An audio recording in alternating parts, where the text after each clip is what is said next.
Hey, how are you? So I hope you enjoyed part one of this trade deadline preview in the NHL. Just as we were eating dinner, Jake Wallman apparently traded again from San Jose to Edmonton. Um, I know San Jose must have a lot of contracts on the books, being a young team. Maybe they're retaining salary, but for them to not be able to not field a team, put enough bodies on the ice tent or something, I read. They had to make some moves, and Edmonton gets Jake Wallman. Jake Wallman's a good player, young player, still a good defenseman. So that's interesting. I'd love to see what the final look is there. So in part one of this little episode, this little special, we like to call it, we did the first 14 names on the trade bait board. Ended it with Luke Shen, who again I think has to be swapped. Refreshing the page every once in a while here. There aren't any other trades coming in. Again, everyone's eyes are looking at Rantanen, possibility of Marchand leaving, but let's continue. So we took a little longer on the other ones. We're going to go a bit faster through some of these other names. So Mario Ferraro's number 15 on the list. Strong defenseman, put his face on the line to win a Stanley Cup for sure. 26-year-old, 1 year left at 3.25. Again, if you can get any salary retained by San Jose, that's great. If not, but this guy's a great bottom 5-6 defenseman on any team. I'd love to have him. Michael McCarron. So this one kind of jumped out of nowhere for me. Nashville Predators, right wing centerman, again, bottom 6 guy, hits, face-offs, a little bit of skill. I like him a lot. And he's got 1 year left after this year at $900K. Nashville will definitely, Nashville should get rid of him. Don't want to say get rid of, but flip him. Any team would love to have this guy as their bottom 6. And I think someone will really enjoy that addition. Casey Middlestaff from Colorado. This is a weird one to me. 26 years old, still 2 years left at 5.75. Hasn't really fit in. When he got traded to Colorado last year, he looked pretty good. He was going to be their second line center. It hasn't really worked out this year. Only 34 points in 62 games. I think Colorado wants to make a move to get a centerman. We've heard all the rumors about Crosby. I really want to see it. I just don't think it's going to happen this year. If you're Pittsburgh or Crosby fans or whoever the hell would want Crosby, of course everyone would want him. But Colorado's definitely going to make a move for a centerman. I think they need that help. Nichushkin's back there for them too, and Landeskog might be ready for the playoffs, but I still think they need that centerman piece, and Casey Middlestat might be just a body on the way out to make that happen. Look for a younger team to maybe take a chance at Casey Middlestat that has a lot of salary room. Jamie Alexiak, a lot of rooms around him. 1 year left at 4.6 after this year. He's 32 years old. Again, just a nice defenseman to have. Not necessarily going to be moved, but we'll see. Peter Mrazek's the guy I brought up in my last episode. I thought Florida would have been in on him, as I mentioned. But Mrazek does have, 1 year left after this year at 4.25. That's a lot of money. But, again, if the money can work, I think the Edmonton Oilers would want to have like a 1B backup option that's a bit better than Calvin Pickard out there, because Skinner's looked, a bit off once in a while. So I think that second option would be good.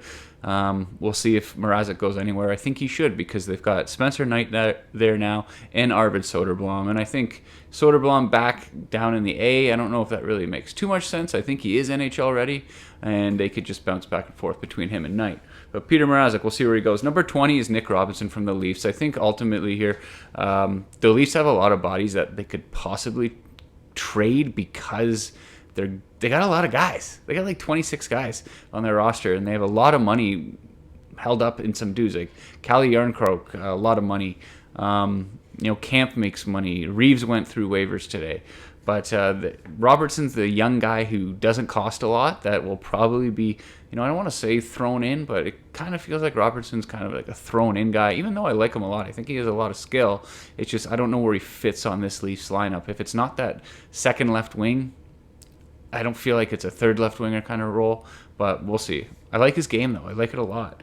But I think he'll ultimately be one of those guys that gets thrown in a package. Bowen Byram, this is a big one to me. I mean, Buffalo acquired him in that Casey Middlestat trade last year, and Buffalo has a lot of offensive power on that blue line. So Bowen Byram is expendable at this point, and I think you could still get a lot for him. He's an RFA after this year at 3.85 for the rest of the year. He's only 23 years old. There's a lot of skill there. If I'm like any team that can make this work, I don't care who I am. I'm bringing him in. Left-handed D. I'm bringing him in. The offense is there. I dare I say Maple Leafs, but I'd love to have this kid on the blue line. If he gets traded, it's going to get a haul. Pretty sure. David Savard in Montreal. UFA at the end of this year at 3.5. But if I'm Montreal, I'm thinking about this. There's some Montreal guys on this list that you maybe just want to keep or re-sign them. Montreal's not that far away, it seems like. There's other pieces that they could move that maybe aren't working out. But a lot of these young guys, these guys on expiring contracts, have been working out really well. They decided to keep Jake Evans, and I think that was a smart thing. I don't know, David Savard might get you a late first or some sort of first because he's a great player, but I'd also think about maybe holding on to him.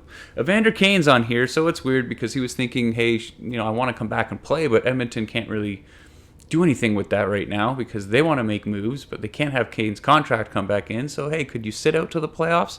And it looks like maybe that's going to happen from looking at, some news here. But he's got 1 year left after this year at 5.125. He's 33 years old. He's still a really good player. I'd love him on my team. I think he'd fit in anywhere in your lineup. He kind of does it all. And but if Edmonton can figure out a way and he stays there, it's a huge addition for the playoffs. Brendan Carlo. Brendan Carlo is a guy I look at with 2 years left at 4.1. He's 28 years old. If I'm any team that's going for it in the next 2-3 years, this is a guy I'm wanting to add. On the right side, you could put him on your top, middle, it doesn't matter. He's a big body, he gets it done. Boston might want to hold on to him, but they got a lot of tough decisions to make. If Carlo goes somewhere, I don't think it's going to be in the East, but we'll see. Number 25, Joel Armia, UFA at the end of this year. Again, we're going back to Montreal, guys. It's $3.4 million. He's got 24 points in 61 games. He's the kind of guy that everybody should just really want on their team. He's a body who can hit, can play kind of up and down the lineup. 31 years old. Again, wink, wink, nudge, nudge. Your UFA, we'll trade you, we'll get some assets, and then, hey, sign back with us in July.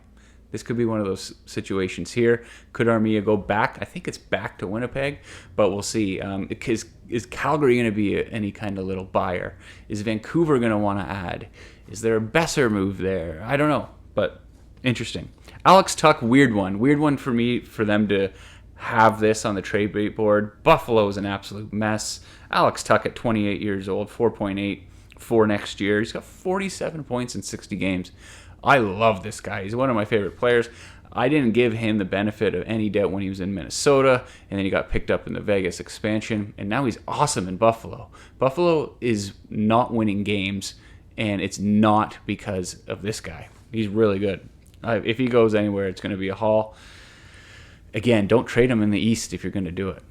Maybe a team like friggin' back to Vegas. Who knows?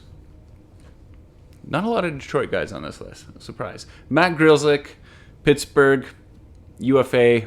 I don't know.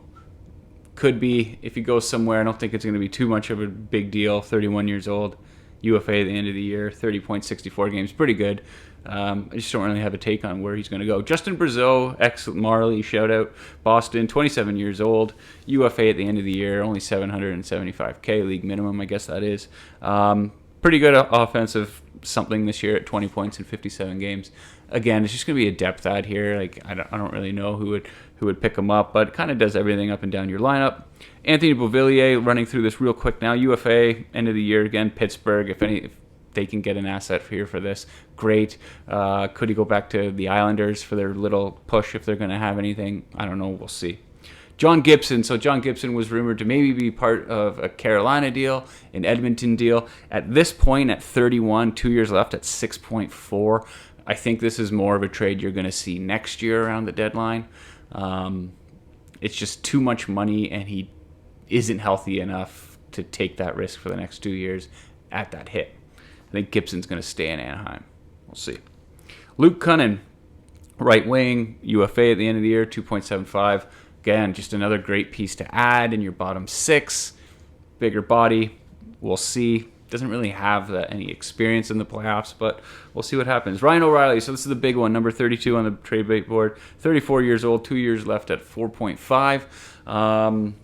Possibility, I just was talking about the Devils, and maybe they're just going to go on cruise control.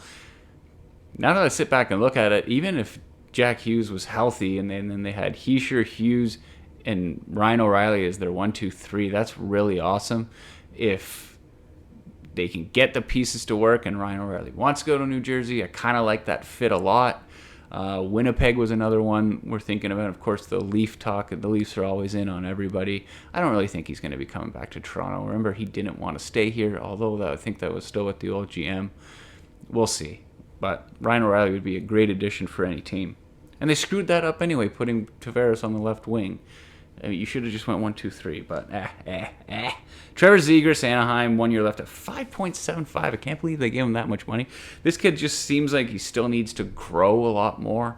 I don't like him, and I don't know why anybody else would want to take that on right now. But Elias Pettersson, boy oh boy, here we go. His last one, 7 years left at 11.6. Him and JT Miller hated each other. He's the one that got to stay. He hasn't found anything. I don't want to harp on the guy because it happens too much already. He's admitted he needs to be better. He needs to work harder. Just don't really know what the hell is going to happen to this kid.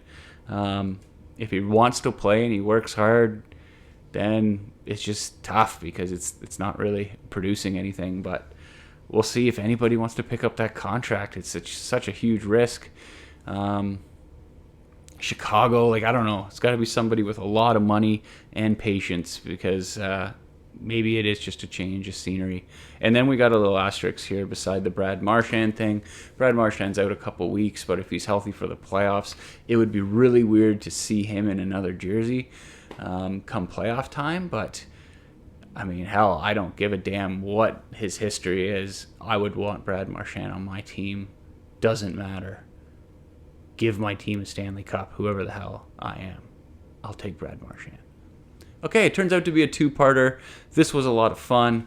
Trade deadline is tomorrow. It used to be such a different feeling when I was growing up because there was no cap. It was just like, what do you got? What's your asset? This player is older. We're not in a space anymore where we could use this person. We need to get younger. And there was just like massive blockbuster trades. Now a blockbuster trade is like 3 guys and a crap ton of money going around. But we'll see what happens tomorrow. Luckily for me, I get a little half day. Gonna go to the golf sims tomorrow. Work on the the 210-yard drive that I have. No big deal.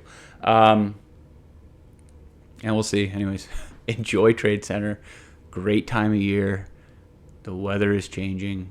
Baseball's around the corner. The Adam Groom Show for a lot of takes from Groomer. See ya. Thanks for watching.